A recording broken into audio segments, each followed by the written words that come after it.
নমস্কার,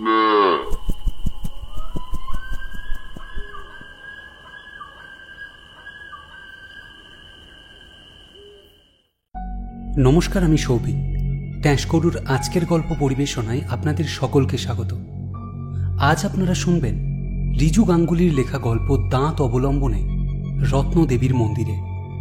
গল্পটি আমরা নিয়েছি অরণ্যমন প্রকাশনী থেকে প্রকাশিত লেখকের গল্প সংকলন 10 দিক থেকে। গল্পটি প্রথম প্রকাশিত হয় নবরজ পত্রিকায়। আজকের গল্পের প্রধান চরিত্রে রয়েছে শিশিরদা, ওকরয়েড, স্যাডলার এবং ড্রুরি। শুরু হতে চলেছে রিজু গাঙ্গুলির লেখা রত্নদেবীর মন্দিরে।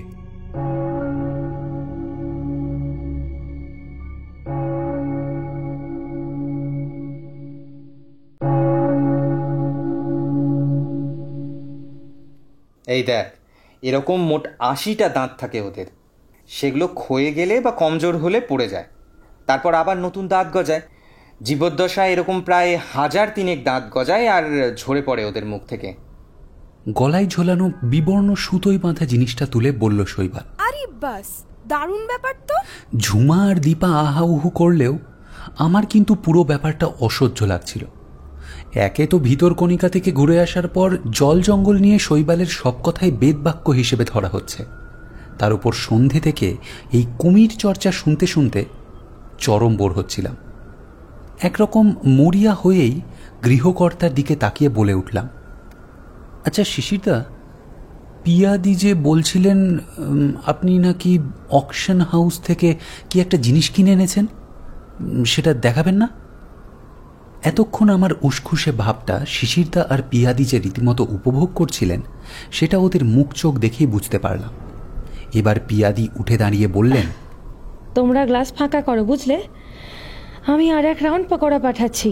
1 ঘন্টার মধ্যে ডিনার সার্ভ করব কিন্তু। শিশিরদা পাশের ড্রয়ার খুলে একটা পলিথিনের মোড়ক বের করে তুলে ধরলেন। তার মধ্যে বেশ বড় আকারের একটা নোটবুক গোছের জিনিস আছে বলে মনে হলো আমার। মলাটটা এককালে লাল ছিল, কিন্তু এখন কালচে হয়ে গেছে। তবে তার উপর বসানো একটা রূপোলি লোগো চকচক করছিল ড্রয়িং রুমের আলোয়। দীপা জিজ্ঞাসা করল, জিনিসটা কি? তোমরা লন্ডনের রয়্যাল জিওগ্রাফিক্যাল সোসাইটির নাম নিশ্চয়ই শুনেছ। নানা জায়গায় অভিযান করে সেখানকার ম্যাপ বানানো, জীবজন্তু ও গাছপালার বিবরণ নথিভুক্ত করা, এমনই সব দুঃসাহসিক কাজ করেছেন এই সংগঠনের সদস্যরা। এদের দেখা দেখি আমেরিকাতেও, আরও সঠিকভাবে বললে নিউ ইয়র্কে, এক্সপ্লোরার্স ক্লাব বলে একটা প্রতিষ্ঠান তৈরি হয়েছিল। সেখান থেকে সদস্যদের এই রকম নোটবুক দেওয়া হতো বললেন শিশিরদা। আমরা সবাই হাত বাড়িয়ে দিলাম প্যাকেটটা হাতে নিয়ে দেখব বলে। শিশিরদা কিন্তু কিছুটা ইতস্তত করলেন, তারপর বললেন, জিনিসটা পরে দেখো, বরং ওতে যে গল্পটা আছে সেটা আগে শুনে নাও। সেটাই সবচেয়ে ভালো। অত পুরনো জিনিস পাতা টাতা ছেড়ে গেলে আর কীর্তি হবে, বরং গল্পটা শুনি। ঝুমা সোফার উপরেই পা তুলে একেবারে বাবু হয়ে বসল। ওর প্রস্তাবটা আমাদের সবারই বেশ ভালো লাগলো। তাছাড়া আমরা কেউই ঠিক পুরনো বইপত্র বা অমন জিনিসে উৎসাহী নই। শুধু শিশিরদাই ছেলে মেয়ে বাইরে সেটেলড হয়ে যাওয়ার পর এগুলো নিয়ে দিব্যি আছেন। আমি তো বইটই থেকেই দূরে থাকি। আমাদের সবার হাতের গ্লাস পছন্দসই তরলে ভরা হয়েছে কিনা দেখে নিয়ে শিশিরদা আবার বসলেন।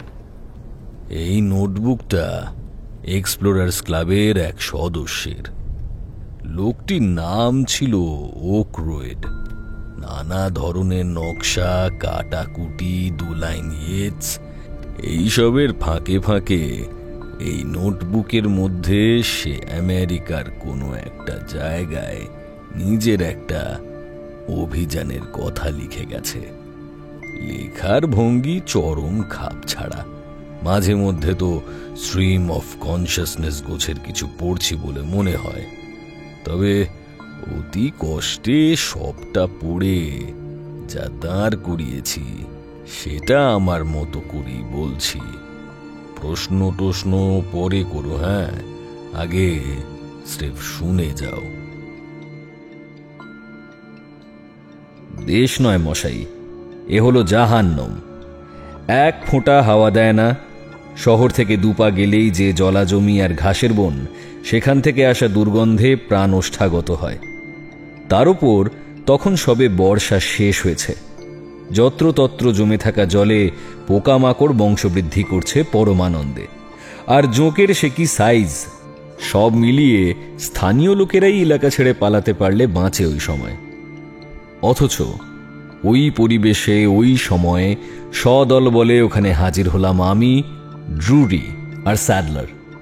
না, স্বাস্থ্যোদ্ধারের আশায় যাইনি আমরা। এমনকি সচরাচর যেসব মহৎ পরিকল্পনা নিয়ে আমরা এই অভিযানগুলো করি, তেমন কিছুর সঙ্গেও এদের সম্পর্ক ছিল না। আমরা ওখানে গেছিলাম গুপ্তধনের সন্ধানে। সেও আবার যে সে গুপ্তধন নয়, একেবারে দেবীর ঐশ্বর্য।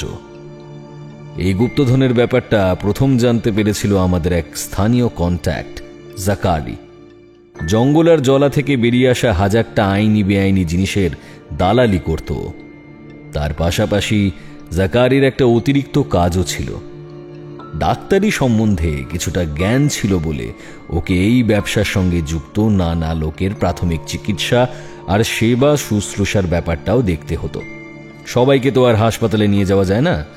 এটা জাকারির কাছে শুধু অতিরিক্ত রোজগারের রাস্তাই ছিল না। এমন অনেক জিনিস আছে যা লস্কর, কাঠুরে বা চোরা শিকারীরা দালালের হাতে তুলে দিতে চাইত না। তেমন জিনিসও স্বচ্ছন্দে ওর হাতে এসে যেত এর ফলে। এক রাতে জাকারির ডাক পড়েছিল এক লস্করের চিকিৎসার জন্য। খাঁড়ির ওপর একেবারে ঝুঁকে থাকা ছোট্ট ঘরটায় ঢুকেই জাকারি বুঝল লোকটির আয়ু ফুরিয়ে এসেছে। লোকটির শরীরের ক্ষতস্থানগুলোতে ততক্ষণে পচন ধরে গেছে। ভিনিগারে চোবানো রুমাল নাকে দিয়ে কার্বলিক আর কিছু মামুলি ওষুধপত্র ব্যাগে ভরে সেই ঘরে ঢুকেছিল জাকারি। লোকটার খাটিয়ার চারপাশে ছুরি আর দা হাতে স্থানীয় বাহুবলীদের নিয়মিত পাহারা দিতে দেখে জাকারি বুঝতে পেরেছিল ওর কাছে কিছু একটা মহামূল্যবান জিনিস আছে। সঙ্গের নোংরা পুঁটুলিটা ওখানকার লোকেরা ছিন্ন ভিন্ন করে খুঁজেছিল, কিন্তু সেখানে কিছু পায়নি। জাকারিও লোভ দেখায়নি, বরং নিজের সীমিত জ্ঞান বুদ্ধি নিয়ে লড়াই চালিয়েছিল লোকটার কষ্ট কমানোর জন্য। রাত ফুরিয়ে তখন ভোর হব হব করছে। অসহ্য ভ্যাপসা গরম পরিবেশ একটু হলেও হালকা হচ্ছে জঙ্গলের দিক থেকে বয়ে আসা ঠান্ডা হাওয়ার ছোঁয়ায়। ওর পেছনেই দাঁড়িয়ে থাকা প্রহরীটি তখন ঘুমিয়ে পড়েছে। জাকারি নিজেও আর মাথা তুলতে পারছে না। হঠাৎ ও বুঝতে পারল শুয়ে থাকা লোকটা ওর দিকে তাকিয়ে আছে একদম স্পষ্ট চোখে। ব্যাপারটা এতটাই অপ্রত্যাশিত ছিল যে জাকারির ঘুম ছুটে গেল। ও সোজা হয়ে উঠে বুঝতে পারল লোকটা জল খেতে চাইছে। সঙ্গের ফ্লাস্কে বেশ কিছুটা ফোটানো জল ছিল, যেটা ততক্ষণে বেশ ঠান্ডা হয়ে গেছিল। সেটাই খুব সাবধানে লোকটার মুখে ঢেলে দিয়েছিল জাকারি। লোকটা কথা বলতে পারেনি, তবে কোমরের দিকে ইশারা করেছিল। সেখানে হাত দিয়েই জাকারি বুঝতে পেরেছিল ওর কোমরের কাছে একটা অংশ একটু ফুলে আছে। ও জানত স্থানীয় বর্ণসংকর সম্প্রদায়ের মানুষের মধ্যে একটা অদ্ভুত প্রবণতা আছে নিজের শরীরেরই জায়গায় জায়গায় পাউচের মতো অংশ বানিয়ে তাতে চোরাই মাল রাখার। অতি সাবধানে জায়গাটার একদিক ছিঁড়তেই চামড়ার একটা লম্বাটে চুরুটের মতো জিনিস বেরিয়ে এসেছিল। জিনিসটা হাতে নিয়ে লোকটার মুখের দিকে তাকাতেই জাকারি বুঝতে পেরেছিল সে ওদের সবার ধরাছোঁয়ার বাইরে চলে গেছে চিরতরে। ঠান্ডা মাথায় ওই জায়গাটার আশেপাশে আরো কয়েকটা কাটা ছেঁড়া করে দিয়েছিল জাকারি। ফলে এটাই মনে হচ্ছিল যেন লোকটার শরীরের নানা পচে ওঠা অংশের মতো এখানে ওকে ছুরি চালাতে হয়েছিল পুঁজ রক্ত বের করার জন্যই। তারপর প্রহরীটিকে ডেকেছিল, সে ডেকেছিল তার দলপতিকে।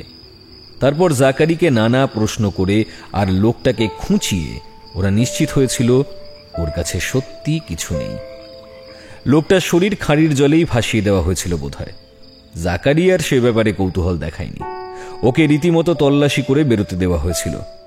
ওষুধের ব্যাগটা ঘেঁটে দেখেছিল ওরা, তবে ওর ফ্লাস্কটা কেউ দেখেনি। নিজের আস্তানায় এসে কেউ ওকে দেখছে না এ ব্যাপারে নিশ্চিত হয়ে তবেই চুরুটের মতো চেহারার জিনিসটা ভালোভাবে দেখেছিল জাকারি। ওটা ছিল পাকিয়ে রাখা একটা বহু পুরনো পার্চমেন্ট। একটু নেড়ে চেড়েই জাকারি বুঝে গিয়েছিল কি পেয়েছে। দালালদের তো কম পড়াশোনা করতে হয় না। নিজের স্বাভাবিক জীবনে কোনো পরিবর্তন আনেনি জাকারি, তবে বেশ কিছুদিন পর প্ল্যান্টার্স ক্লাবের এক মক্কেলকে একটা জিনিস দেখাতে গিয়ে ও সেখানকার মেইল সার্ভিসটা ব্যবহার করেছিল।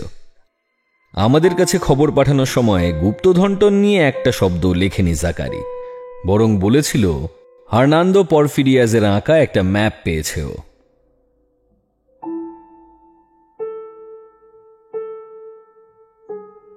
বাকিটা ডিনারের পরে বলো, কেমন? খাবার ঠান্ডা হলে আমি আর রেহমান কিন্তু ভীষণ রেগে যাব। ওঠো তোমরা, ওঠো তাড়াতাড়ি। হঠাৎ পিয়াদি সবাইকে তাড়া লাগালেন। আমাদের মুখ চোখের অবস্থা দেখে শিশিরদার বোধহয় মায়া হলো। এদিকে এ বাড়িতে পিয়াদির কথার উপর আর কারো কথা চলে না, তাই ঠিক হলো কথা কম কাজ বেশি নীতিতে খাওয়া সেরে আমরা এখানেই আবার আসিব ফিরে। সেই মতো আমরা উঠে পড়লাম। এই হার্নান্দো পরফিরিয়াসটা কে ছিলেন শিশিরদা? এক পর্তুগিজ অভিযাত্রী। 1770 বা তার কাছাকাছি সময় উনি মধ্য আমেরিকায় বেশ কয়েকটা অভিযান চালিয়েছিলেন। এইটুকু আমিও ন্যাশনাল লাইব্রেরি ঘেঁটে জেনেছি।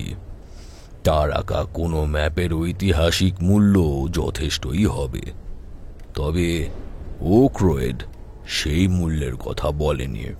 তাহলে ওই ম্যাপেই বুঝেছিল গুপ্তধনের হদিশ? আরে বাবা, তোমাদের দাদা কোথাও পালিয়ে যাচ্ছেন না। খাওয়াটা শান্তভাবে সেরে তারপর আবার না হয় বসো। শান্ত গলায় বললেন পিয়াদি। আমরা ওই গলা আর বলার ভঙ্গি বিলক্ষণ চিনি, তাই সবাই মাথা নিচু করে খাওয়ায় মনোনিবেশ করলাম। কিছুক্ষণ পর আবার সোফা আর চেয়ারে ভাগাভাগি হয়ে আমরা গদিয়ান হলাম। শিশিরদা শুরু করলেন ওক্রয়েডের কিস্সা। ভেঞ্চুরা বলে একটা ক্লাবে স্থানীয় কয়েকটা বিভৎস দর্শন মুখোশ বিক্রির নামে আমাদের সঙ্গে দেখা করেছিল জাকারি। সেখানেই ও জিনিসটা আমাদের বিক্রি করল। তার আগেই অবশ্য আমরা কিছুটা হোমওয়ার্ক করে নিয়েছিলাম। এই অঞ্চলের জলা, হ্রদ, জঙ্গল আর পাহাড়ের বুকে লুকিয়ে থাকা নানা জায়গার কথা অনেকেই বলে, তবে বেশ কয়েকটা কিংবদন্তি বিশ্লেষণ করে পরফিয়াস নাকি নিশ্চিত ছিলেন যে জঙ্গলের মধ্যে একটা হারানো শহরে এক বিশেষ দেবীর মন্দির সত্যিই আছে। সেই মন্দিরের ঐশ্বর্য এমনই অতুল যে মূর্তিটাকে লোকে রত্নের দেবী বা নুয়েস্ত্রা সিনিয়রা দে লাস হইয়াস বলেই ডাকে। কিন্তু পরফিরিয়াজের অভিযান ব্যর্থ হয়। অমানসিক মনের জোর ছিল বলেই ঘোর বর্ষায় ওই জলা আর জঙ্গল ভেদ করে আদিম উপকরণ নিয়েও গন্তব্যে পৌঁছতে পেরেছিল পরফিরিয়াজের দল। কিন্তু ওই মন্দিরে কিছু একটা হয়েছিল, এমন কিছু যাতে তাসের ঘরের মতো ভেঙে পড়েছিল দলটা। পরফিরিয়াজ আর তার কয়েকজন সঙ্গী অর্ধন্মাদ অবস্থায় কঙ্কালসার শরীরে ফিরে এসেছিলেন। তারা ফিরে এসে যা বলেছিলেন সেসবের কোনো রেকর্ড পায়নি। ওই মন্দিরে পৌঁছানোর পর ওদের কি হয়েছিল বলে তোমাদের মনে হয়? একদিন জিজ্ঞেস করেই ফেলেছিলাম। দেখো, বর্ষায় জলা জঙ্গল রোগ ব্যাধির একেবারে ডিপো হয়ে যায়। আর এই জঙ্গলগুলো দেখতে যতই সবুজ হোক না কেন, এখানে খাবার জোগাড় করা ভীষণ কঠিন কাজ। খিদের জ্বালায় একসময় লোক যা পায় তাই খায়, অবধারিতভাবেই অসুস্থ হয়, ভুল বকে, ভুল দেখে। পরফিরিয়াস আর ও সঙ্গীদের সাথে এমন কিছু হয়ে থাকলে আমি মোটেই অবাক হব না। আরে আসল জিনিসটাই তো ভুলে যাচ্ছ তোমরা। ওই অভিযানে ওষুধপত্রের অভাব একটা বড় ফ্যাক্টর ছিল নিঃসন্দেহে, কিন্তু ওই জঙ্গলে কত রকমের বিপদ লুকিয়ে আছে সেই সম্বন্ধে তোমাদের কোনো ধারণা আছে? জন্তু জানোয়ার বা সাপ খোপের কথা বাদ দাও, বন্য উপজাতি আর অসভ্যদের দল যখন চারিদিক থেকে আক্রমণ করে তখন অন্য সব চেতনা লোপ পায়। প্রাণ বাঁচানোর তাগিদে তখন লোকে এমন সব কাজ করে যেগুলো তারা অন্য সময় ভাবতেও পারে না। আমি নিশ্চিত, বুঝলে, ওই মন্দিরে পৌঁছানোর আগে পরে পরফিরিয়াজের দলটাও এমনভাবেই আক্রান্ত হয়েছিল যেটা ওদের মানসিকভাবে দুমড়ে দেয়। গম্ভীর গলায় বলেছিল ড্রুরি। এদিক ওদিক টুকরো আলোচনায়, প্ল্যান্টার্স ক্লাবের ডিনারে, খোশ গল্পের ফাঁকে, এমনকি খবরের কাগজের দপ্তরে ঢু মেরে একটা ব্যাপারে নিশ্চিত হয়েছিলাম। পরফিরিয়াসের পর আজ অবধি ওই মন্দিরে আর তার চারপাশের শহরে কেউ পৌঁছতে পারেনি। যে রুট বরাবর এগিয়ে ওখানে পৌঁছানো গেছিল তার যে কোনো ম্যাপ আছে এই কথাটাই কেউ জানত না। জাকারির রোগী সেই জিনিস কিভাবে জোগাড় করেছিল তার জানার উপায় ছিল না। তবে কয়েকজন বিশেষজ্ঞকে দেখিয়ে আমরা নিশ্চিত হয়েছিলাম ম্যাপের কোণে নোটেশন আর পেছনে সইটা হার্নান্দো পরফিরিয়াসেরই। আমরা প্রস্তুতি নিতে শুরু করেছিলাম। খাবার আর ওষুধপত্রের জোগাড় যন্ত্র করলাম আমি। ওই দেশে আগেও কয়েকবার এসেছিল স্যাডলার। আমরা যে পথে যাব তাতে শহর ছাড়িয়ে বড়জোর 20 কিলোমিটার এগোলে সবটাই অজানার উজান। তবু মাথা ঠান্ডা রেখে চেনা অচেনা পথে আমাদের এগিয়ে নিয়ে যেতে পারে এমন গাইড আর কুলিদের জোগাড় করল ওই। স্যাডলার সবাইকে বুঝিয়েছিল রাস্তা বানানোর আগে সার্ভে করার উদ্দেশ্যে এই অভিযান চালানো হচ্ছে। ড্রুরি দায়িত্ব নিল অস্ত্রশস্ত্রের, শুধু রাইফেল আর রিভলভার নয়, ইলেকট্রিক লণ্ঠন আর 3টে ভেরি পিস্টল মানে ফ্লেয়ার গান এর ব্যবস্থাও ও করল। ওই অস্ত্রের ভারেই কুলি আর আমাদের কোমর বেঁকে গেল। অবশেষে আমরা রওনা হলাম। কেউ যাতে কিছু টের না পায় বা জাকারিকে না ধরে, সির্ফ এই জন্য আমরা 3টে আলাদা দল হিসেবে আলাদা জায়গা থেকে হাঁটতে শুরু করেছিলাম। এক বিশ্বাসভাজন ভদ্রলোকের জিম্মায় রেখে দেওয়া হয়েছিল আমাদের অধিকাংশ জিনিস। শহর ছাড়ার ঠিক আগে আমরা যে যার জিনিস বুঝে নিলাম তার কাছ থেকে। জরাজীর্ণ বস্তিগুলো শেষ হয়ে মাইল 2 পেরোলেই নীলচে সবুজ জঙ্গল শুরু হয়েছে। কাদা আর জঞ্জালে ভরা অলিগলি পেরিয়ে দলটা যখন অবশেষে জঙ্গলের দিকে এগোতে লাগল, তখনও আমার আশঙ্কা হচ্ছিল এই বুঝি পেছন থেকে অস্ত্রশস্ত্র নিয়ে হামলা চালায় স্থানীয় গুন্ডা আর লুঠেরার দল। নিষ্করুণ রোদে ঘামতে ঘামতে এগিয়ে চললাম আমরা। বেশিরভাগ লটবহর কুলিদের পিঠে ছিল, এমনকি আমাদের প্রধান গাইড নারাও বেশ কিছুটা মাল বহন করেছিল। তাতেও জঙ্গল অবধি দূরত্বটা পেরোতে আমাদের ঘন্টা 2 লাগলো। বেশ বুঝতে পারলাম ভোরের পরিষ্কার বাতাসে পথের দৈর্ঘ্যটা আন্দাজ করতে ভুল করেছিলাম। শেষ অবধি যখন আমরা শহরকে পিছনে ফেলে জঙ্গলে ঢুকলাম, তখন আমার বিশ্বাস হলো যে আমরা সত্যি পরফিরিয়াসের দেখানো পথে দেবীর সম্পদের সন্ধানে চলেছি।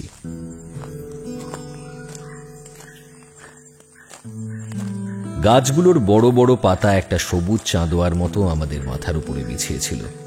টিয়াদের চেঁচামেচি, পায়ের নিচে পাতা আর ঘাসের নরম স্তূপ, অন্ধকার ডালপালার মধ্যে রঙিন আগুনের মতো ঝলক তুলে পাখিদের উড়াউড়ি, সর্বোপরি কিছুটা হলেও কমে আসা তাপ, এগুলো আমাদের মন মেজাজ অনেকটাই ভালো করে তুলেছিল। ততক্ষণ অবধি আমরা যে রাস্তা ধরে এগোচ্ছিলাম সেটাতে লোকে ভালো মতোই যাতায়াত করে। ওটাই এঁকে বেঁকে জঙ্গলের বাইরের দিকের নানা গ্রাম আর বসতি ছুঁয়ে রিও ভার্দের দিকে চলে গেছে। এবার সেটা ছেড়ে আমাদের এবার অন্য পথে এগোতে হলো। সূর্য একটা তীব্র উজ্জ্বল বিন্দু হতে হতে মাথার ওপর মহিরুহদের ভিড়েই হারিয়ে গেল। এভাবে প্রায় 5 মাইল এগোনোর পর বাঁশ আর কাঁটা ঝোপ ঠেলে এগোনো ক্রমেই কঠিন হয়ে দাঁড়ালো। তা সত্ত্বেও আমরা এগিয়ে চললাম। তাপ আর আর্দ্রতা একটা কম্বলের মতো আমাদের চেতনাকে আচ্ছন্ন করে দিচ্ছিল। ঠিক কতক্ষণ এভাবে এগিয়েছিলাম জানি না, হঠাৎ বুঝতে পারলাম আমরা দাঁড়িয়ে পড়েছি। কুলিদের পাশে রেখে কিছুটা এগিয়ে বুঝতে পারলাম একটা পাথুরে চাতালের মতো শক্ত অংশ এখানে মাথা তুলেছে। তার ওপাশে একটা সরু নদী কুলকুলিয়ে মিশে গেছে জঙ্গলের ঘন সবুজ অন্ধকারের মধ্যে। হ্যাঁ, আমরা এই রাস্তাটা ধরেই এগোবো। নারার সঙ্গে কথা বলে কুলিদের সংক্ষিপ্ত কিছু নির্দেশ দিল স্যাডলার। তৎক্ষণাৎ কয়েকজন কুলি বিশাল দা আর ছুরি নিয়ে আশপাশের বাঁশ আর কাঁটা ঝোপ সাফ করায় লেগে পড়ল। ড্রুরিও কুলিদের কয়েকটা নির্দেশ দিয়ে জিনিসপত্র রাখায় ব্যস্ত হল। পাথর আছে বলে এটাই আশেপাশের মধ্যে একমাত্র শুকনো জায়গা। পাইপ ধরিয়ে মাথার ওপর ভন ভন করা মশা মাছিদের দূরে সরানোর বৃথা চেষ্টা করল স্যাডলার। এখানে ক্যাম্প করলে জলের সমস্যা হবে না। কথাটা মানতে বাধ্য হলাম। ড্রুরি আর ওর সঙ্গীরা পাথর আর কাঁটা ঝোপ দিয়ে একটা বেড়া তৈরি করে ফেলেছিল ইতিমধ্যে। সাফ হয়ে যাওয়া অর্ধচন্দ্রাকৃতি ক্যাম্পের মাঝামাঝি জায়গায় পাথর দিয়ে উঁচু করা অংশে একটা আগুন জ্বালিয়ে ফেলা হলো। পাখিদের কান ফাটানো ডাকাডাকির মধ্য দিয়ে সন্ধ্যা নামলো একটু পরে। মনে হচ্ছিল এত দূর অবধি যখন সব ভালোই ভালোই কেটেছে, বাকিটাও ওভাবেই কাটবে। রাতের খাওয়া দাওয়ার পর মশারির মধ্যে সেঁধিয়ে চোখ বোঝামাত্র ঘুমিয়ে পড়েছিলাম, হয়তো সেই ভরসাতেই।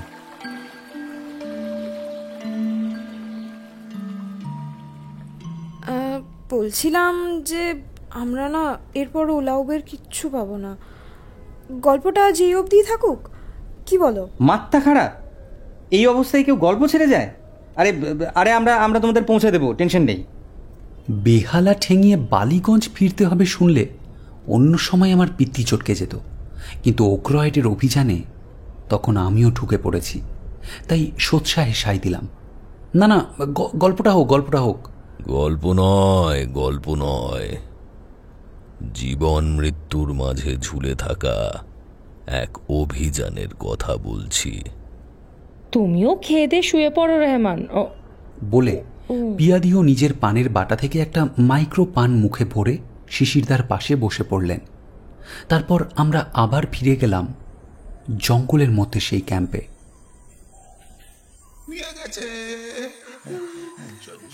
ভোরে ঘুম ভাঙল একটা হট্টগোল শুনে। প্রথমে ভেবেছিলাম এতগুলো মানুষ উঠে তৈরি হতে গেলেও ক্যাও ম্যাও হবেই, এ তারই আওয়াজ।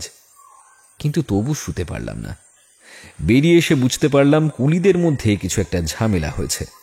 ড্রুরি আর স্যাডলারও ওখানে হাজির হলো। ঠিক কি হয়েছে সেটা বের করতে ড্রুরির বেশ কিছুক্ষণ লাগলো। যা জানা গেল তা আমাদের সবাইকেই চিন্তায় ফেলে দিল।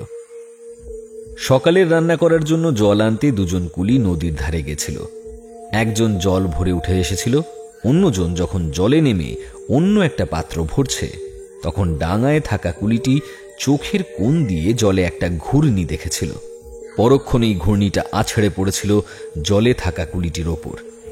একটা শব্দ করতে পারেনি কুলিটি। তার আগেই সে হারিয়ে গেছিল অন্যজনের চোখের সামনে থেকে।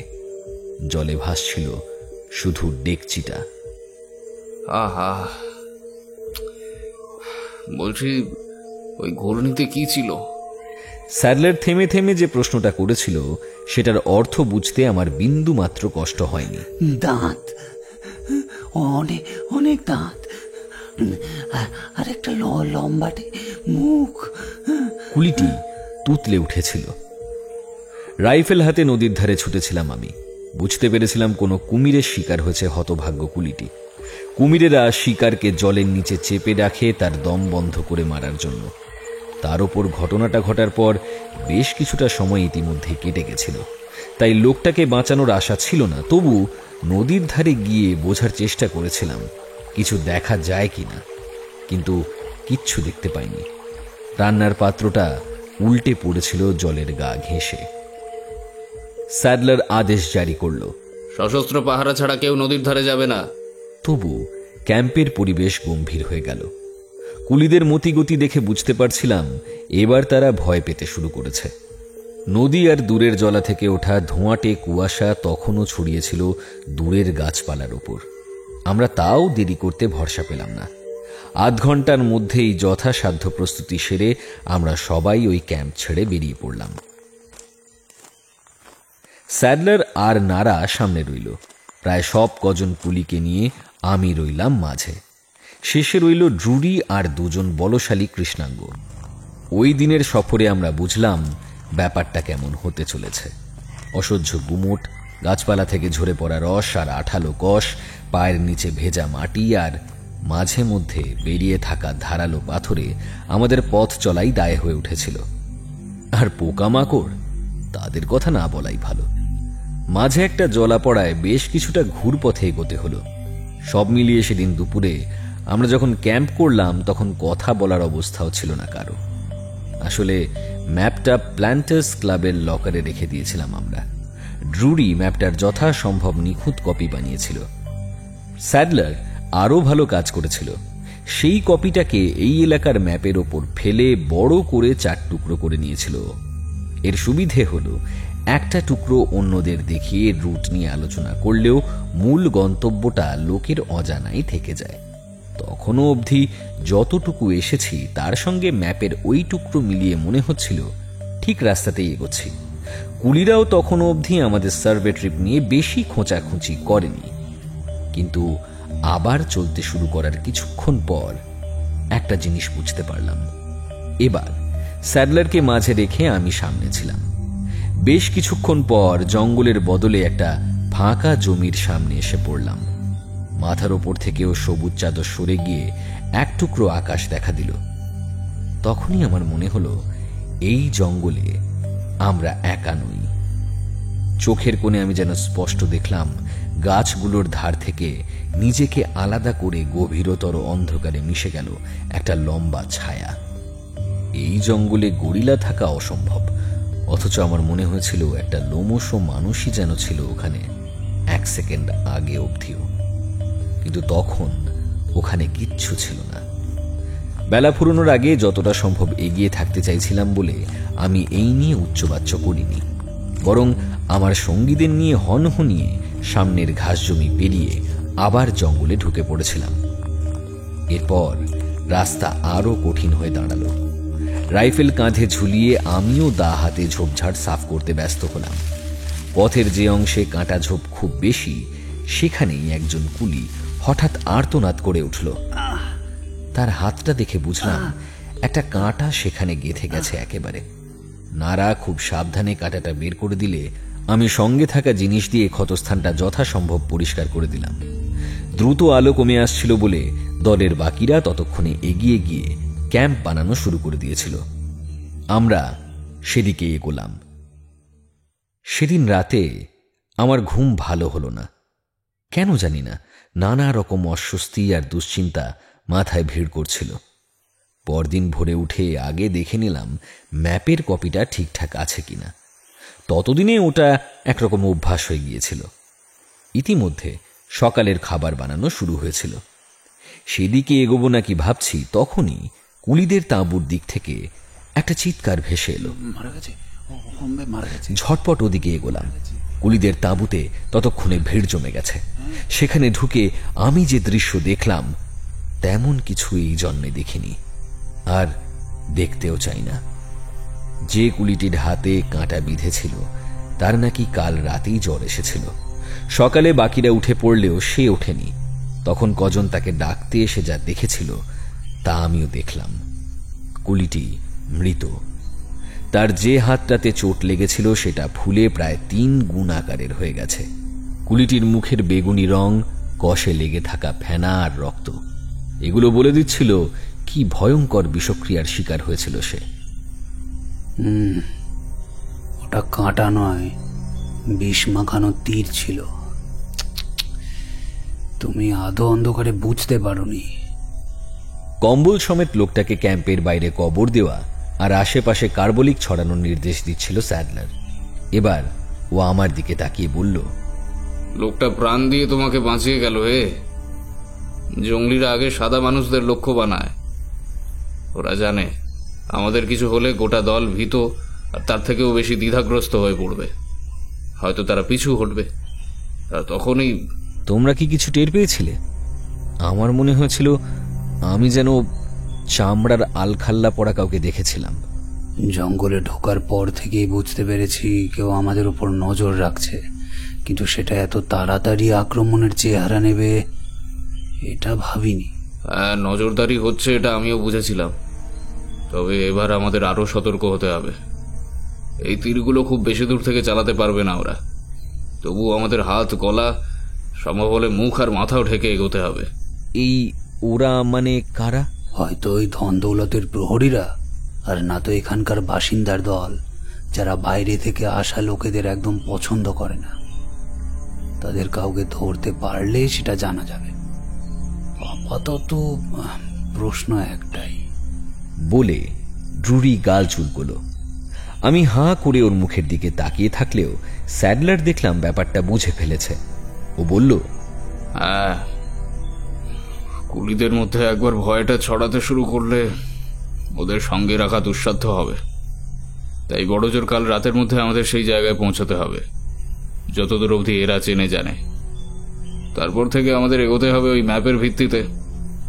তবে ওই জায়গায় পৌঁছে আমরা ওদের বলবো ঠিক কিসের সন্ধানে চলেছি আমরা।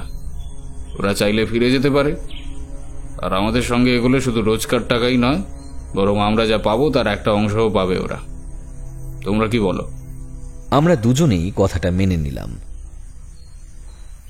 কুলিটিকে যথাসাধ্য সম্মানের সঙ্গেই কবর দিয়েছিলাম আমরা। তার পাশাপাশি পুরো দলের হাত, গলা, মাথা, সম্ভব হলে পিঠ বাঁচানোর মতো পোশাক বানাতেও ব্যস্ত ছিলাম আমরা। ফলে রওনা হতে প্রায় 2 ঘন্টা লেগে গেল। ইতিমধ্যে কুলিরা নারার উপস্থিতিতে একটা বৈঠক চালিয়েছিল। সেখানে কয়েকজন আপত্তি জানালেও বোনাসের লোভে বা আমাদের বানানো ঢালের ভরসায় ওরা আমাদের সঙ্গে এগোতে রাজি হয়েছিল। ওই ভ্যাপসা গরমে পুরু কাপড় দিয়ে সর্বাঙ্গ ঢেকে এগোনো মানে এক যন্ত্রণা। কিন্তু ওই আস্তরণ ভেদ করে তীর আমাদের নাগাল পেত না। তাছাড়া খাটো ঝোপঝাড়ের মধ্যে দিয়ে আমাদের দিকে তীর ছুটতে গেলে রাইফেলের নিশানায় আসতে হবে শত্রুকে। সেদিন আমরা দুপুরের খাওয়ার জন্য কোথাও ক্যাম্প অবধি করিনি। দাঁড়িয়ে দাঁড়িয়ে বিস্কুট আর জলে ভেজানো পাউরুটি খেয়েছিলাম। তখনও দলের কেউ না কেউ সব সময় আশেপাশের আর ওপরে নিচে নজরদারি চালিয়ে গেছিল। দিনের শুরুতে আমি দলের গোড়ায় থাকলেও বেলা 1টার পর আবার আমাদের অবস্থান বদলেছিল। স্যাডলারের নেতৃত্বে আর শেষে ড্রুরিকে রেখে আমাদের দলটা এগিয়ে যাচ্ছিল। এবার বেলা তখন প্রায় 3টে। হঠাৎ পেছন দিক থেকে চিৎকার, আর্তনাদ, আর তারপরে 3 বার গুলির শব্দ পেলাম। তৎক্ষণাৎ সবাইকে থামতে ইশারা করে 2জন গুলিকে দায়িত্ব দিলাম, যাতে তারা সবাইকে শান্ত রাখে। তারপর পেছন দিকে গিয়ে দেখলাম কি ঘটেছে। এবার আর তীর নয়, বরং উঁচু গাছ যেখানে নিচের ঝোপের সঙ্গে প্রায় মিশে গেছে, তেমন জায়গায় একটা বাঁকা বল্লম হাতে অপেক্ষায় ছিল এক শত্রু।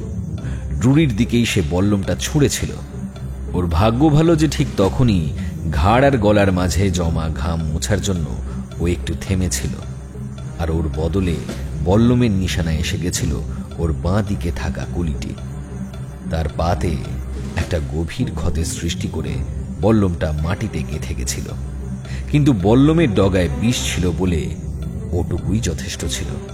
আমি ওষুধের ব্যাগ নিয়ে ওখানে পৌঁছানোর আগেই দারুণ যন্ত্রণায় ছটফট করতে করতে মুখ দিয়ে ফেনা তুলে মারা গেছিল গুলিটি। জঙ্গলের সেই সবুজ অন্ধকারে লোকটার সাদা চোখগুলো দেখে আমার বুক কেঁপে উঠেছিল। দাঁতে দাঁত চেপে বলেছিল ড্রুরি, অন্তত একটা গুলি লেগেছে জায়গা মতো। রিভলভার বের করার সময় পেয়েছিলাম। বল্লম ছুড়েই ওই পেছনের অন্ধকারে লুকিয়ে পড়েছিল শয়তানটা। খুঁজে বের করে শিক্ষা দিতাম। নেহাত নারা আমাকে আটকাল। ঠিকই করেছ। জঙ্গলের মধ্যে আরো কতজন ওত পেতে আছে তা না জেনে তোমার একা ঢোকা মূর্খামি হতো। খোলা জায়গা থেকে দূরে ঝোপের আড়ালে আমাদের সবাইকে যেতে বলল স্যাডলার। তারপর কড়া পাহারার ব্যবস্থা করে 2জন কুলিকে বলল নরম মাটি খুঁড়তে, যাতে এই কুলিটিকেও যথাসম্ভব সম্মান দেখিয়ে কবর দেওয়া যায়। একটা মোটামুটি উঁচু জায়গায় দাঁড়িয়ে ড্রুরি আশেপাশের উপর নজর রাখল। আরো 2জন কুলিকে রাইফেল ধরিয়ে রিভলভার হাতে নিয়ে আমি আর স্যাডলার রক্তের দাগ অনুসরণ করে এগোলাম। কিছুটা এগোতেই আমরা লোকটাকে পেয়ে গেলাম। একটা নয়, ড্রুরির 2টো গুলি নিশানায় লেগেছিল। তবে মৃত্যুর দরজায় পৌঁছেও লোকটা ভয় পায়নি, বরং দুর্বোধ্য কোনো ভাষায় আমাদের উদ্দেশ্যে সাপ সাপান্ত করছিল। লোকটার বেঁটে খাটো চেহারায় কোনো বিশেষত্ব না থাকলে 2টো জিনিস আমাদের চোখে ধরা দিয়েছিল। ওর গায়ে জড়ানো একটা লোমশ বাঁদরের ছাল আর গলায় একটা তেকোনা সোনার অলঙ্কার। লোকটা মারা গেল। ওর গলা থেকে ওই জিনিসটা খুলে নিয়ে আমরা কান পেতে শোনার চেষ্টা করলাম। আশেপাশে টিয়ার ডাক, পোকা আর পাখির স্বাভাবিক আওয়াজ, এসব বাদে কিছু শোনা যায় কিনা। না, কিছু শুনতে পাইনি আমরা। তবে বুঝতে পেরেছিলাম আমাদের চারপাশে ওত পেতে আছে মৃত্যু। আমাদের দলে নারাকে নিয়ে মোট 12 জন কুলি আর গাইড ছিল। তাদের কাছে ফিরে এসে তখনও বেঁচে থাকা নজনের মুখ চোখ দেখে বুঝতে পারছিলাম তারা কতটা ভয় পেয়েছে। কাল রাতে নয় স্যাডলার, এই কথাগুলো এখনই বলা দরকার, বিড়বিড় করল ড্রুরি। স্যাডলার সায় দিল, তারপর নারার সঙ্গে কথা বলে সবাইকে বলল সেই রাতের মতো ওখানেই ক্যাম্প করতে।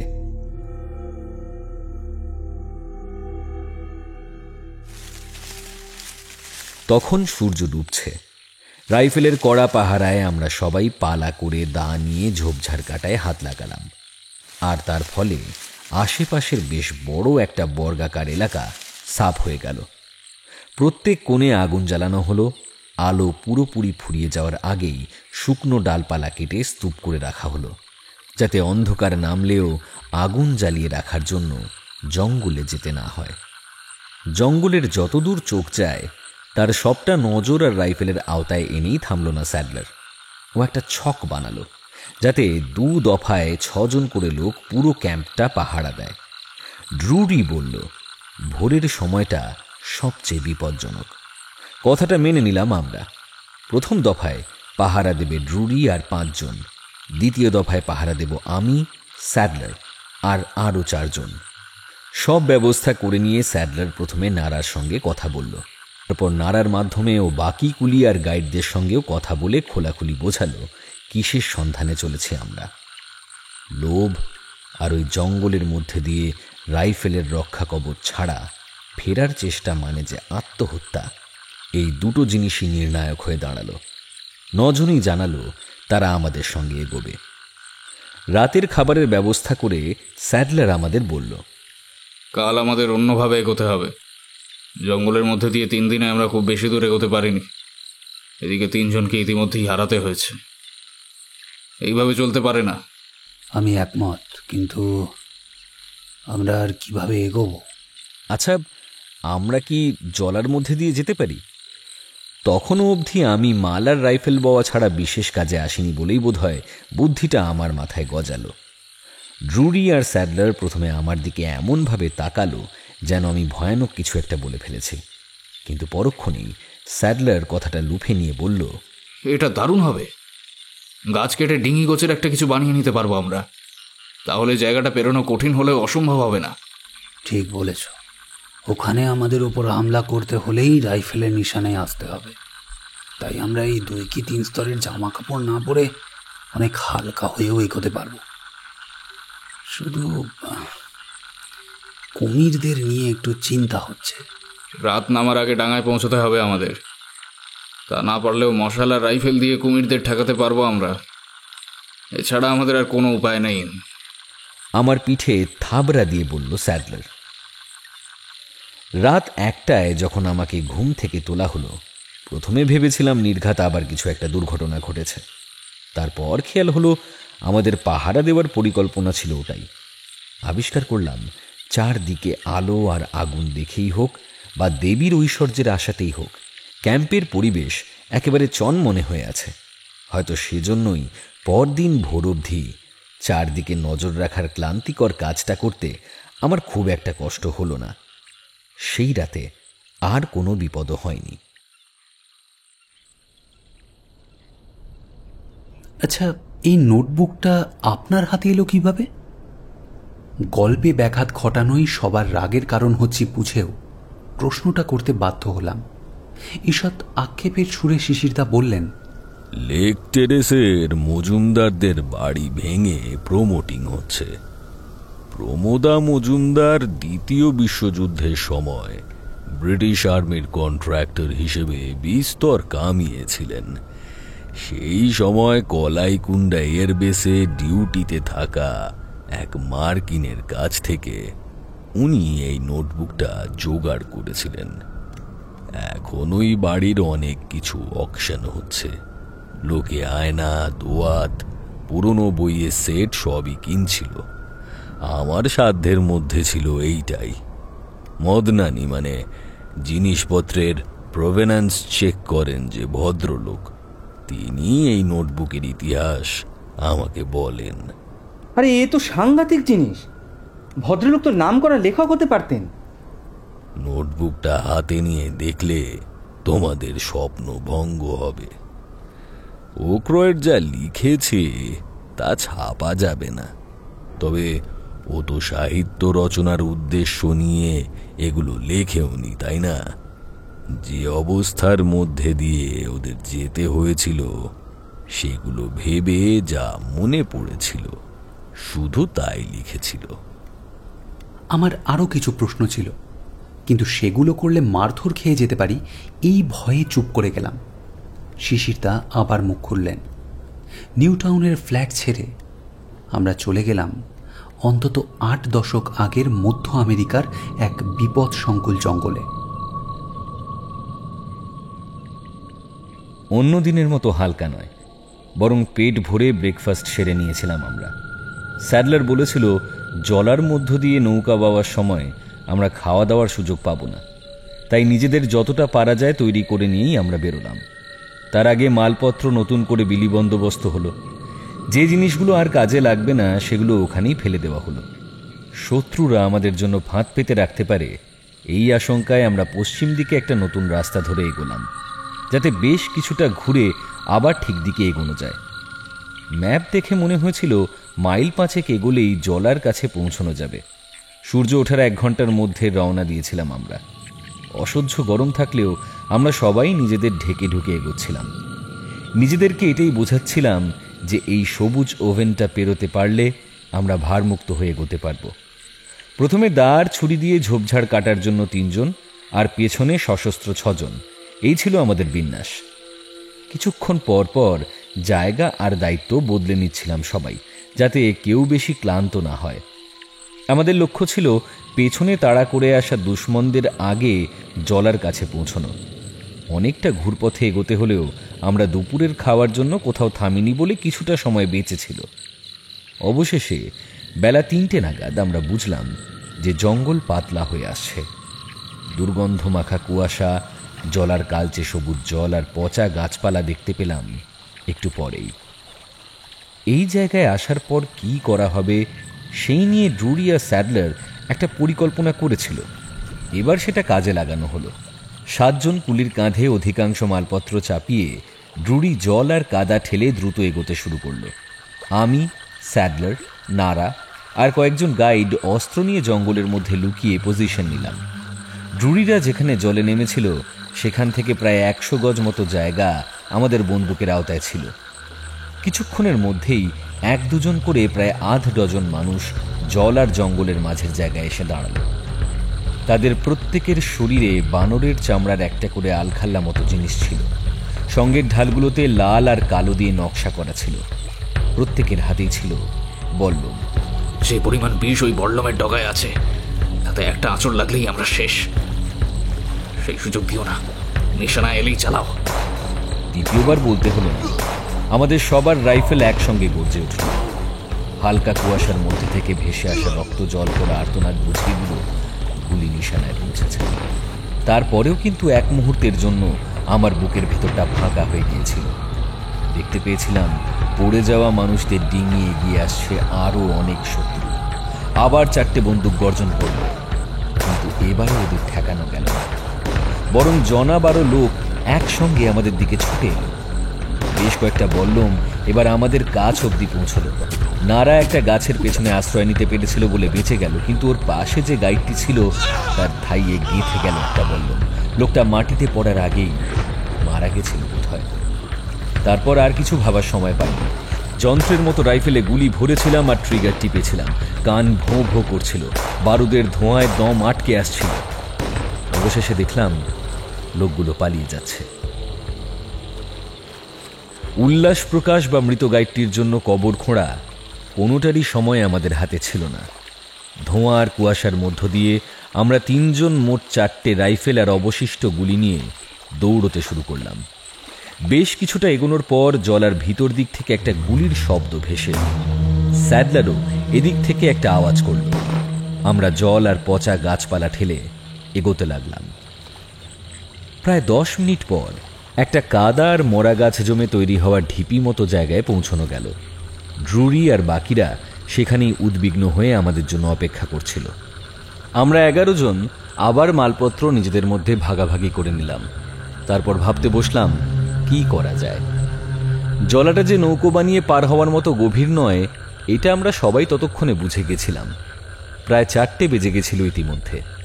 ড্রুরি বলল, রাতের মতো আমাদের এখানেই ক্যাম্প করা উচিত। ঠিকই বলেছ।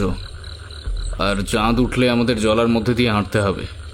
এতে বেশ কিছুটা সময় তো বাঁচবেই, আর শত্রুদের নজর এড়িয়েও যাওয়া যাবে।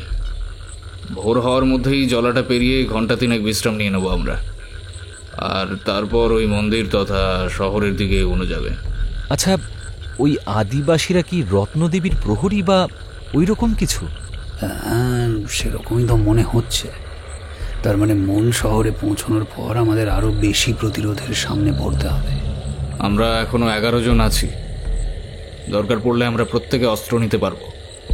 ড্রুরি সেই বন্দোবস্ত করেই রেখেছে, তাই শহরে পৌঁছে আমরা এগোতে পারবো সে ভরসা আছে।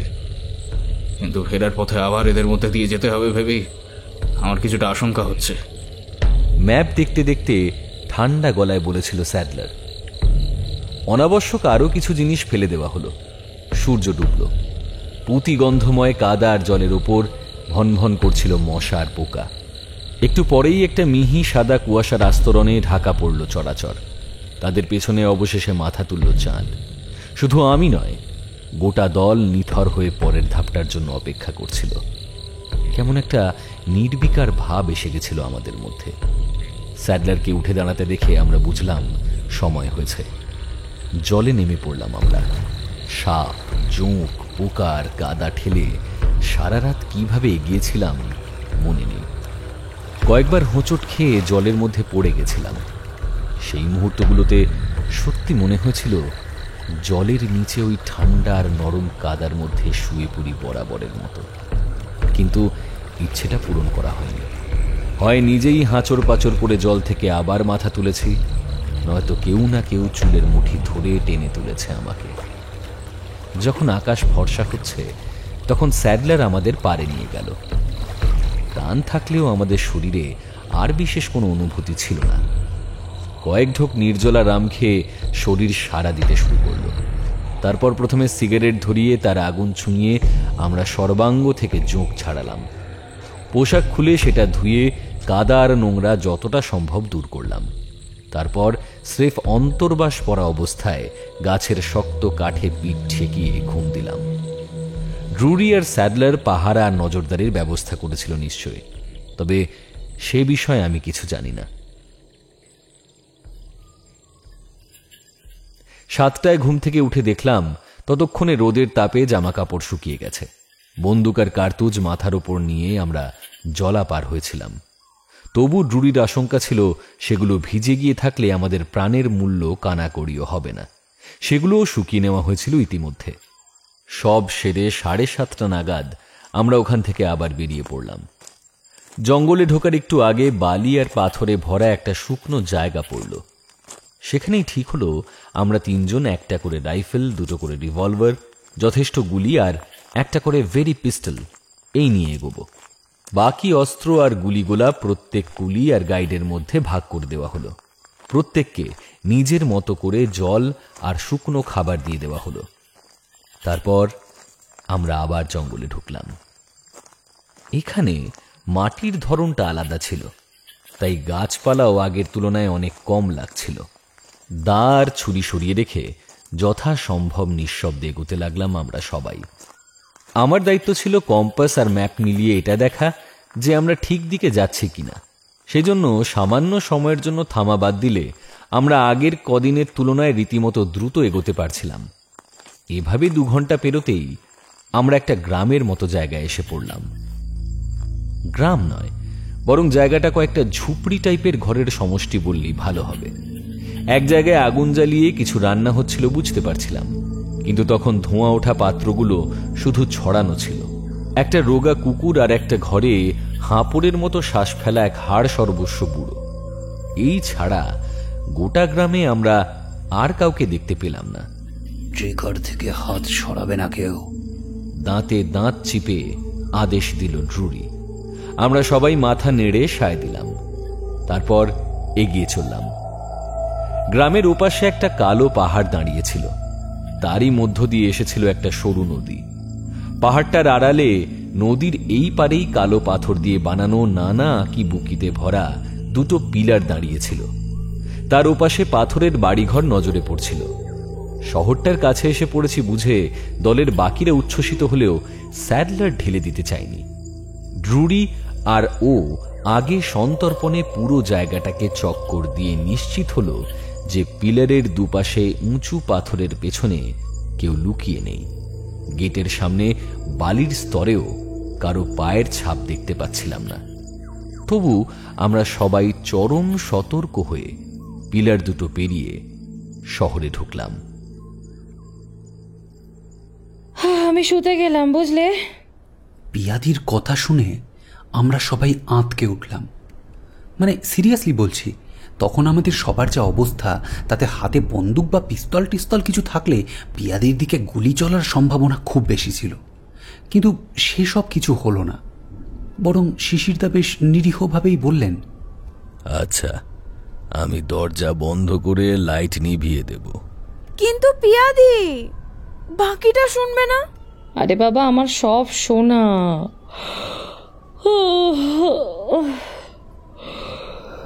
তোমাদের শোনানোর আগে আমাকে সবটা শুনতে হয়েছে এর মধ্যেই। তোমরা বরং শোনো। আচ্ছা, বাড়ি পৌঁছে হোয়াটসঅ্যাপ করে দিও একটা করে, কেমন? Good night everyone, good night. পিলারের গায়ের নকশাগুলো কেমন ছিল? পিয়াদি চলে যাওয়া মাত্রই শৈবাল জানতে চাইল।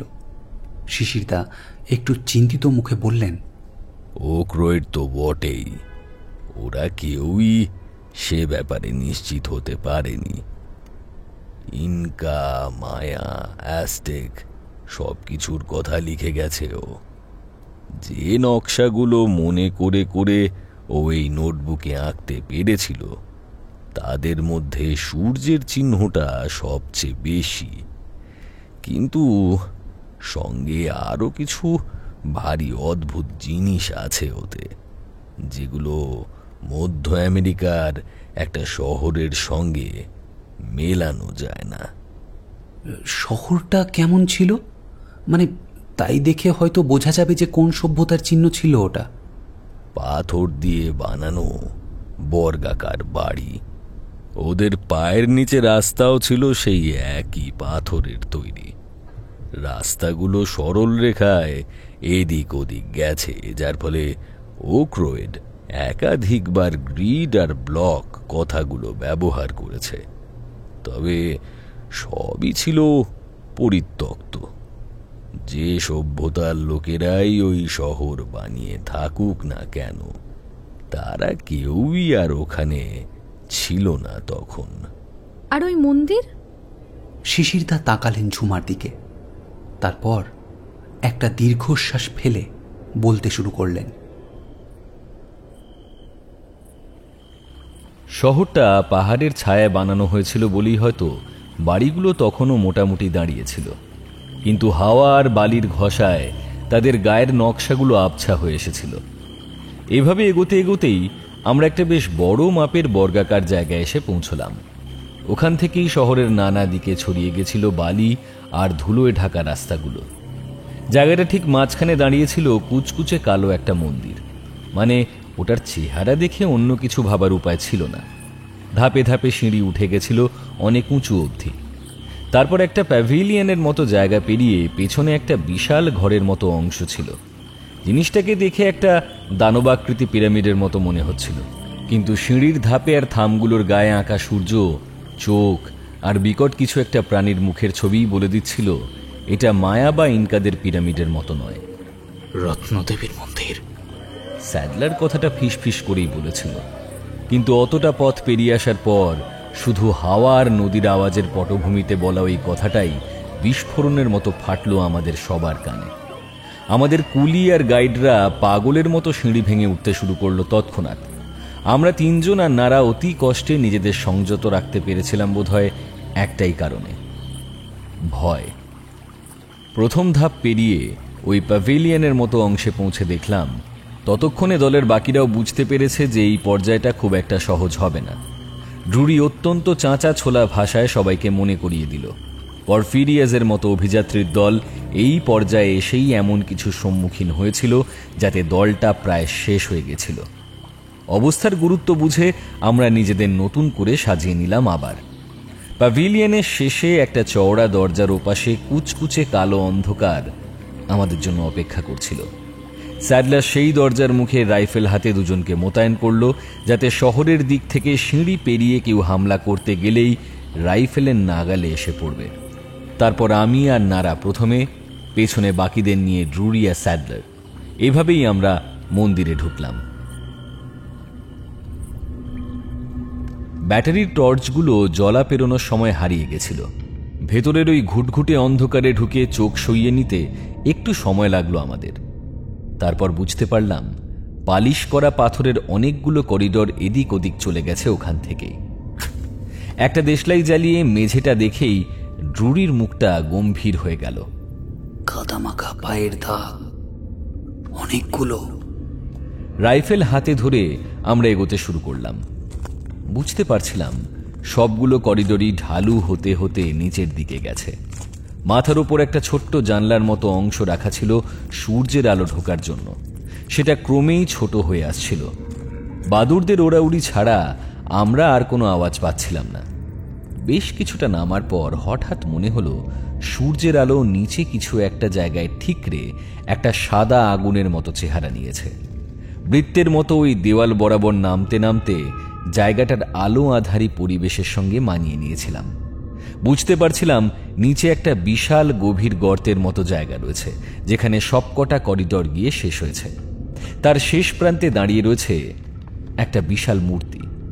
তার দুহাতের মধ্যে ধরা রয়েছে এমন কিছু যাতে পড়ে সূর্যের আলো ঝলসাচ্ছে ওই অন্ধকারের বুক চিরে। এবার শুধু কুলিরা নয়, আমরাও প্রায় দৌড়ে নামতে শুরু করলাম। আমরা বুঝতে পেরেছিলাম মূর্তির দুহাতের মধ্যে ধরা হয়েছে সোনার টুকরো, অন্য নানা মণিরত্ন আর হিরে। নিচে নেমে আসা মাত্র বিশাল মূর্তিটার আদল আমাদের চোখে স্পষ্ট হলো। রত্নদেবী, কিন্তু এটা তো... দম বন্ধ হয়ে আসা গলায় বলে উঠল স্যাডলার। আমাদের সবার কথা বলার ক্ষমতা কিছুক্ষণের জন্য লোপ পেয়েছিল।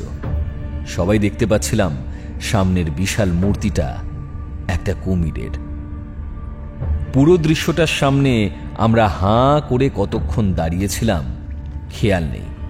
হঠাৎ গর্তের অন্য দিক থেকে ভেসে আসা একটা গোঙানির আওয়াজ শুনে আমাদের হুঁশ এলো। ড্রুরির ইশারা বুঝে আমরা দ্রুত ছড়িয়ে পড়লাম চারদিকে।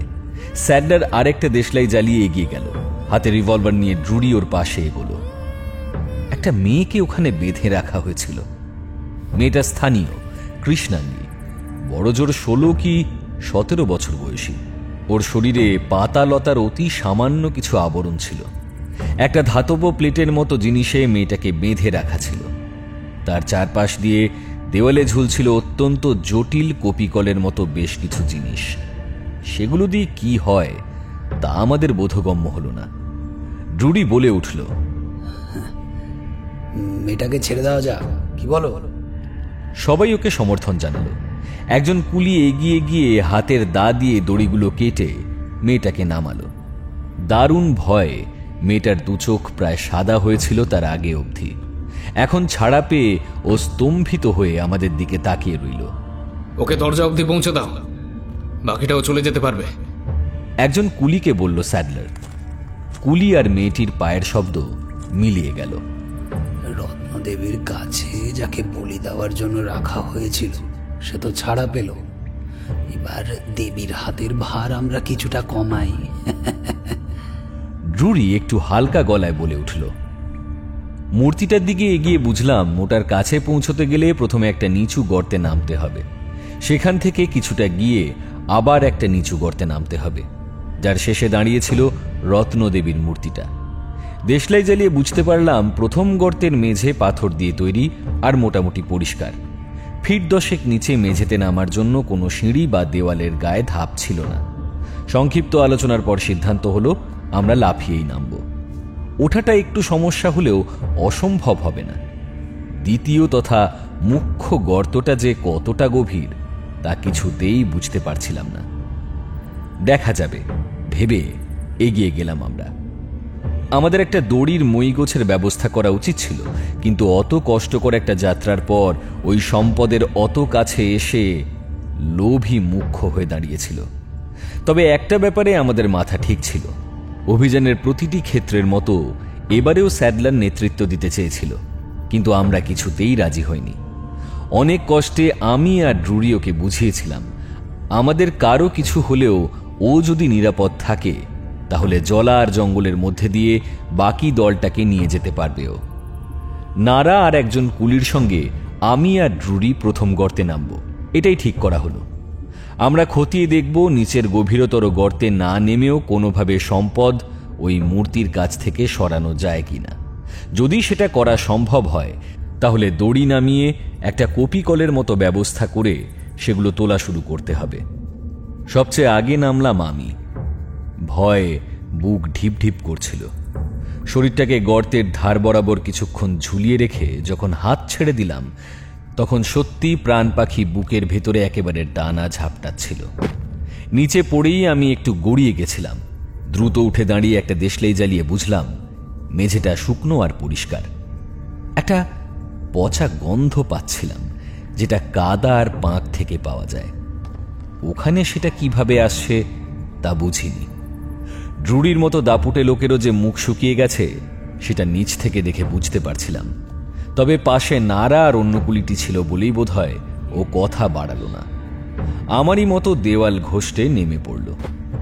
কিছুক্ষণের মধ্যে অন্য দুজনও নামল। দেশলাই জ্বালিয়ে বুঝতে পারলাম কেন ওপর থেকে কিছুতেই পরের মূল গর্তের গভীরতার আন্দাজ পাওয়া যাচ্ছিল না। একটা 6 ফুটেরও বেশি উঁচু দেওয়াল এপাশের গর্তটাকে ওপাশ থেকে আলাদা করে রেখেছিল। আমরা দেওয়াল বরাবর পুরো গর্তটা ঘুরলাম, কিছুতেই বুঝতে পারছিলাম না কেন ওই রকম একটা দেওয়াল ওখানে বানানো হয়েছে। ওপরে স্যাডলার আর অন্য কুলি আর গাইডরাও আমাদের সঙ্গে সঙ্গে ঘুরছিল। ওদের কথা আর নানা রকম পরামর্শ ভেসে আসছিল। অনেক ওপর থেকে আসা সূর্যের আলোয় তেমন কিছু বুঝতে না পারলেও গর্তে জ্বালানো 3 নম্বর দেশলাইয়ের আলোয় আমি একটা জিনিস খেয়াল করলাম। পাথরের একটা অংশ দেওয়াল থেকে বেরিয়েছিল। জিনিসটা খুঁটিয়ে দেখে নারা বলল টুকরোটা ওপরে নিচে ওঠে নামে। আমরা সরে দাঁড়ালাম। ওরা দুজন ঘাম আর বুদ্ধি খরচ করে কিছুক্ষণের চেষ্টায় পাথরটা নামিয়ে দিল। তারপরেই ঘর ঘর শব্দ তুলে দেওয়ালের একটা অংশ পাশে সরে গেল। প্রায় তৎক্ষণাৎ ওপর থেকে চিৎকার আর উত্তেজিত গলায় বলা কথা শুনতে পেলাম আমরা। তবে তার আগেই আমাদের নাকে এসে ধাক্কা মেরেছিল একটা পচা গন্ধ আর স্যাঁতস্যাঁতে ঠান্ডা হাওয়া। মূল গর্তটা একেবারে ঘন অন্ধকার ছিল। সন্তর্পণে ওটাতে ঢুকেই আমি পা হড়কে পড়ে যাচ্ছিলাম। ড্রুরি ধরে ফেলায় সামলে নিলাম। বুঝতে পারলাম পায়ের নিচে মেঝেটা মোটেই শুকনো নয়, বরং ভেজা আর পেছল হয়ে গেছে কোনো কারণে। অনেক ওপর থেকে আসা সূর্যের আলোয় বুঝতে পারছিলাম মেঝেটা ঢালু হয়ে গেছে নিচের দিকে। মূর্তিটার পায়ের কাছে পৌঁছতে পারলেও সেখান থেকে হাত বাড়িয়ে ওই ধনদৌলতের নাগাল পাওয়া যাবে না। ভাবছিলাম দড়ি দিয়ে মই বানিয়ে ওগুলোর কাছে পৌঁছবো, কিন্তু অসহ্য দুর্গন্ধ, আশেপাশে ছড়ানো নোংরা আর পায়ের তলায় শক্ত অথচ গোল কিছুর অস্তিত্ব টের পেয়ে আমি চোখ ওপরে তুলতে ঠিক সাহস পাচ্ছিলাম না। একটা অদ্ভুত খসখস আওয়াজ ভেসে আসছিল নিচের দিক থেকে। কুলিটি হয় লোভে নয় পা পিছলে একটু দ্রুত নেমে যেতে যেতে হুমড়ি খেয়ে পড়ল সামনে। অতিগন্ধময় পাঁকের গন্ধে আমাদের সবার গা গুলিয়ে উঠল। ওপরে স্যাডলার কিছু একটা বলে চিৎকার করছিল, কিন্তু আমরা শুনতে পাচ্ছিলাম না। সোজা হয়ে দাঁড়াতে গিয়ে কিছু একটা জিনিসের ঠোক্কর খেল কুলিটি। পরক্ষণেই একটা আর্তনাদ করে উঠল সে। ওই রকম চিৎকার আমি জীবনে শুনিনি। মনে হলো সামনের কাদার পাঁকের মধ্যে যেন একটা ঝড় উঠল। কিছু একটা ধাক্কায় আমি একেবারে ছিটকে গিয়ে চিত হয়ে পড়লাম কাদায়। ঠিক তখনই ওপর থেকে অনেক পায়ের শব্দ আর চিৎকার শোনা গেল। বেশ কয়েকটা রাইফেল গর্জে উঠল তখনই। আলো স্যাডলার, আলো! ঈশ্বরের দোহাই, একটু আলোর ব্যবস্থা করো! আর্তনাদ করে উঠল ড্রুরি। স্যাডলার ওপর দিকে ভেরি পিস্টল তুলে একবার ফায়ার করল। ফ্লেয়ারের চোখ ধাঁধিয়ে দেওয়া আলোয় দিনের মতো সাদা হয়ে গেল গর্তটা। রত্নদেবীর মূর্তির কুৎসিত ছায়াটা আমাদের সবার ওপর পড়ল, কিন্তু তাতেও আমাদের আশেপাশে কি আর কারা রয়েছে সেটা দেখতে আমাদের একটুও অসুবিধা হলো না। কুমির। তাদের সংখ্যা আমি গুনতে পারিনি, তবে এইটুকু বুঝতে পেরেছিলাম যে অ্যালিগেটর এমনকি কেইমেন বলতে আমরা যাদের বুঝি, এই দানবদের সামনে তারা নিতান্তই শিশু। ওত পেতে থাকা মানুষের পোজের এক কদর্য প্যারোডি বানিয়ে তারা অপেক্ষা করছিল নিচের অন্ধকারে। ফ্লেয়ারের আলোয় তাদের দেখে আমি বুঝতে পারলাম সজ্ঞানে সশরীরে নরক দর্শন করে ফেলেছি। হতভাগ্য কুলিটি তাদেরই একজনের শিকার হয়েছিল। তার শরীরের নিচের অংশটা মুখের মধ্যে দিয়ে নিয়ে পিছিয়ে যেতে যেতে আমাদের দিকে তাকিয়েছিল হত্যাকারী। দারুণ আতঙ্কে আমার মাথা কাজ করছিল না, তবে ড্রুডির মাথা আর হাত দুটোই স্থির ছিল। ওর রিভলভারের গুলি কুমিরটার চোখের মধ্যে দিয়ে মাথায় পৌঁছে ওটাকে ঘুম পাড়িয়ে দিয়েছিল বরাবরের মতো। রত্নদেবীর সম্পদের মায়া ত্যাগ করে আমরা পেছন দিকে ছুটেছিলাম। তিনজনে একসঙ্গে ভেতরের গর্ত থেকে বেরোতে চাওয়ার ফলে যা হওয়ার তাই হলো। আমরা ধাক্কা ধাক্কি করে নিচে পড়ে গেলাম। নারা প্রায় বুলেটের মতো ঠিকরে বেরোলো। ওর পেছনেই গেল ড্রুডি। আমি উঠতে গিয়ে একটা অবিশ্বাস্য দৃশ্য দেখলাম। একটা কুমির আমার সামনে এসে পড়েছে। ওটা যে ঠিক কতটা বড় তা আমি বলতে পারবো না। মনে হচ্ছিল বইয়ের পাতা থেকে উঠে আসা কোনো ডাইনোসরকেই দেখছি আমি। কিন্তু তার চেয়ে অবিশ্বাস্য ছিল তার সর্বাঙ্গে পরানো অলংকার। রত্ন খচিত সোনার টুকরো বা বলয়ে বসানো ছিল তার মাথার খাঁজে, গায়ের ভাঁজে ভাঁজে, এমনকি লম্বাটে মুখের ধারে। বিদ্যুৎ চমকের মতো আমি দুটো জিনিস বুঝতে পারলাম। প্রথমত, ওই বিচিত্র দর্শন কপিকলে করে নিচে বলি হিসেবে মানুষ ও অন্যান্য প্রাণীদের পৌঁছে দেওয়ার পাশাপাশি এই সম্পদও কুমিরটা শরীরে বসিয়ে দেওয়া হয়। দ্বিতীয়ত, এই হলো রত্নদেবী। ওপরের মূর্তিটা তার দুর্বল প্রতিরূপ মাত্র। কুমিরটার হলদেটে চোখ জোড়ায় জমে থাকা স্মৃতি আর ক্ষুধা দেখে বুঝতে পারলাম কেন পরফিরিয়াসের দল পাগল হয়ে গেছিল এই মন্দিরে পৌঁছে। সহজ বুদ্ধি বলে দিচ্ছিল যে লিভারটা সরিয়ে আমরা ভেতরে ঢুকেছি সেটা আবার জায়গা মতো এনে দরজা বন্ধ করার সময় আমরা পাবো না। তাই মরিয়া হয়ে আমিও উঠে ছুটতে শুরু করলাম। আমি পেছনে পড়ে গেছি বুঝে দরজার পাশেই ফিরে এসেছিল ড্রুডি। এবার কান ফাটানোর শব্দে গর্জে উঠল রিভলভার। আমার ঠিক পেছনেই কাদায় একটা ঝাপটানোর শব্দ শুনে বুঝলাম উঠতে 1 সেকেন্ড দেরি হলেও আমার অবস্থা হতো ওই গুলিটির মতোই। দেওয়ালের বাইরের গর্ত ধরে আমরা প্রাণপণে ছুটছিলাম। পেছনে পাথরের ওপর নখ আর চামড়ার খসখসে শব্দগুলো দ্রুত এগিয়ে আসছিল। হয়তো দরজায় দাঁড়িয়ে গুলি চালালে কুমিরগুলোকে ঠেকানো যেত, কিন্তু তখন আমার আর নারার স্নায়ু জবাব দিয়ে দিয়েছিল। ড্রুডি মাঝে মাঝে পেছনে ঘুরে গুলি করছিল, কিন্তু আলো আধারিতে দেওয়াল আর কুমিরের ছায়া মিশে যেতে শুরু করেছিল আমাদের চোখে। ওপরে কুলিরা অন্য শত্রুদের সঙ্গে লড়ছিল, তবে আমাদের ভরসা জোগাচ্ছিল স্যাডলারের রাইফেল। ফ্লেয়ারের আলোটা লালচে হতে হতে কমে এলেও মাথা ঠান্ডা রেখে ও ভেতরের গর্ত লক্ষ্য করে গুলির পর গুলি চালাচ্ছিল। তবু বুঝতে পারছিলাম আর কিছুক্ষণের মধ্যে এই গর্ত থেকে বেরোতে না পারলে আমাদের প্রাণের মূল্য কানা কড়িও নয়। তখনই আমাদের মাথার উপর ঝলসে উঠল আর একটা ফ্লেয়ার। ড্রুডি নিজের ভেরি পিস্টলটা কাজে লাগিয়েছিল। সেই আলোয় দেখতে পেলাম আমরা স্যাডলারের পায়ের নিচেই এসে গেছি। এই বাইরের গর্তটা খুব একটা চওড়া নয় বলে আমাদের সামান্য সুবিধে হলো। আমি আর নারা একদিকে আর ড্রুডি অন্যদিকে গুলির পর গুলি চালাতে শুরু করলাম। এবার কুমিরের গায়ের বর্মের মতো চামড়া যে কতটা শক্ত হতে পারে সেটা আমাদের কারো জানা ছিল না।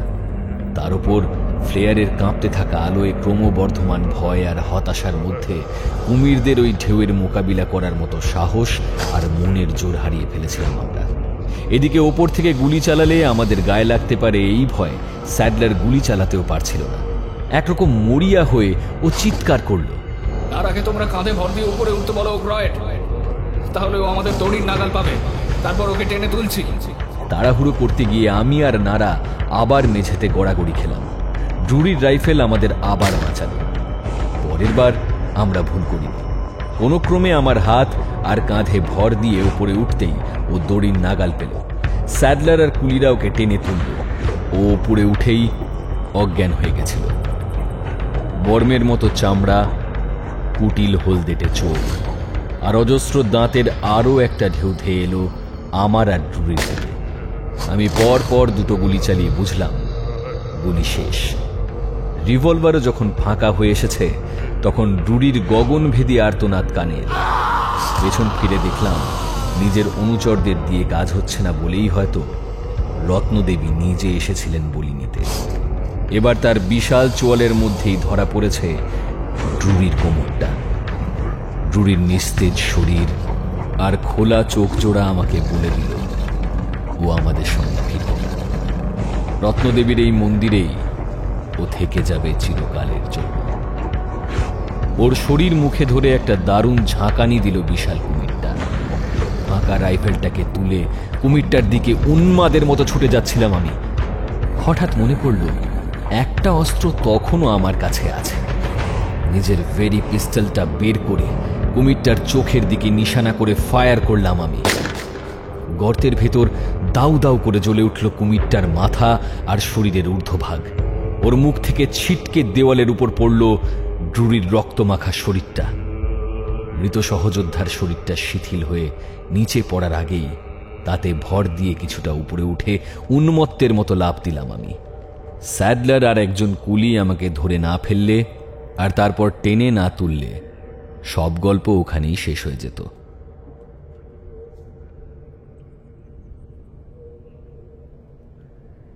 তারপর এই ঘটনার পর ওক্রোয়েড বেঁচে গেছিল, তবে ঠিক স্বাভাবিক হতে পারেনি। মন্দির থেকে বেরিয়েও রেহাই পায়নি ওরা। ওই গ্রামের লোকেদের সঙ্গে লড়তে গিয়ে আরও 3 জন মারা গেছিল।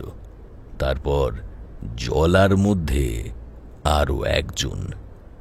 শেষে জঙ্গলের সেই বিষাক্ত বল্লম আর তীর ছোড়া লোকেদের সঙ্গে লড়াইয়ে গেছিল আরও কজন। নারা, স্যাডলার আর ওক্রয়েড যে শেষ অবধি ফিরতে পেরেছিল সেটা ড্রুরির সৌজন্যেই। আর ওই মেয়েটা? ওকে বাঁচানো হয়েছিল বলে গোটা গ্রাম ওদের ওপর হামলা করেনি।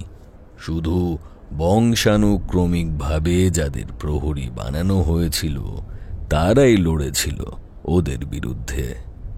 কিন্তু ওই মন্দিরটা কে বানিয়েছিল? ওই মন্দির নারার মাধ্যমে ওই মেয়েটার সঙ্গে ভাঙা ভাঙা কথা বলে স্যাডলার জানতে পেরেছিল বহু বহু আগে পূর্ব দিকের কোনো এক দেশ থেকে সূর্য পূজক একদল মানুষ এসেছিল ওই দেশে।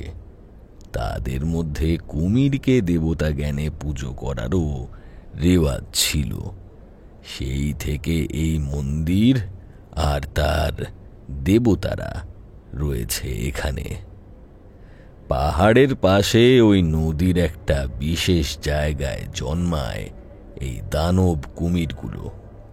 আরক মেশানো মাংস খাইয়ে তাদের বশ করা হয়, তারপর ওই গর্তে নিয়ে যাওয়া হয়। পাহাড় থেকে পাওয়া নানা রত্ন আর সেসবের সন্ধানে আসা লোকেদের মেরে তাদের থেকে পাওয়া অন্য মূল্যবান জিনিস জড়ো করা হয় রত্নদেবীর মূর্তিতে আর ওই প্রকাণ্ড কুমিরটার শরীরে। বেশ কিছুক্ষণ আমরা চুপ করে বসে রইলাম। তারপর দীপা খুব কুণ্ঠিতভাবেই বলল, তাহলে আমরা এবার আসি। শিশিরদার মতো আমরাও দেওয়াল ঘড়িটার দিকে তাকিয়ে চমকে উঠলাম।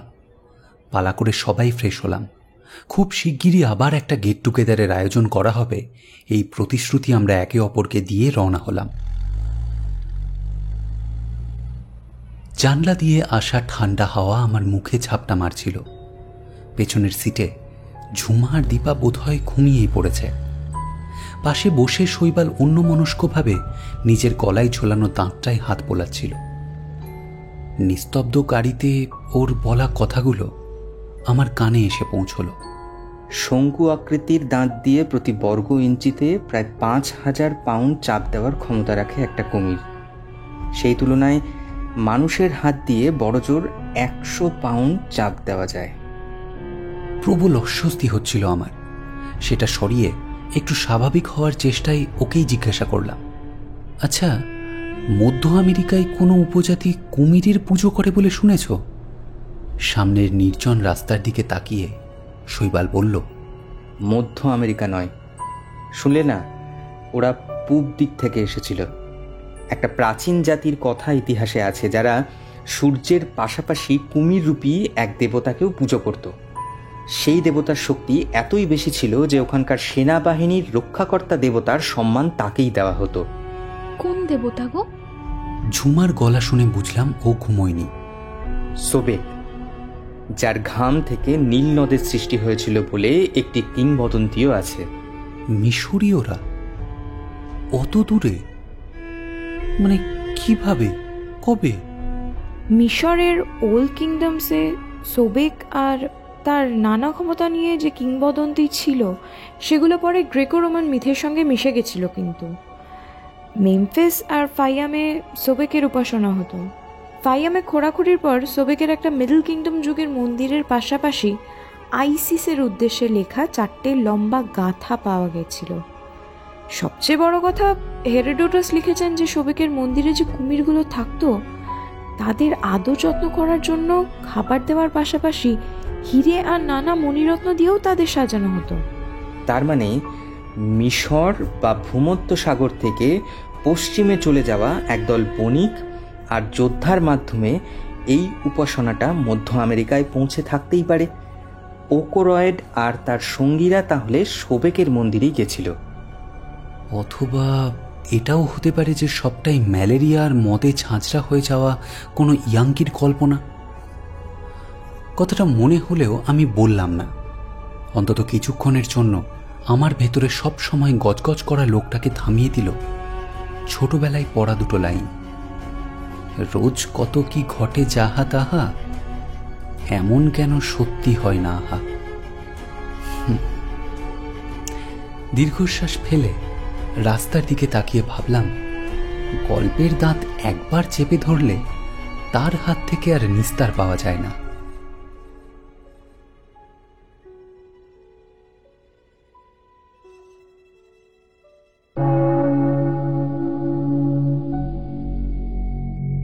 শুনছিলেন রিজু গাঙ্গুলির লেখা গল্প দাঁত অবলম্বনে রত্নদেবীর মন্দিরে।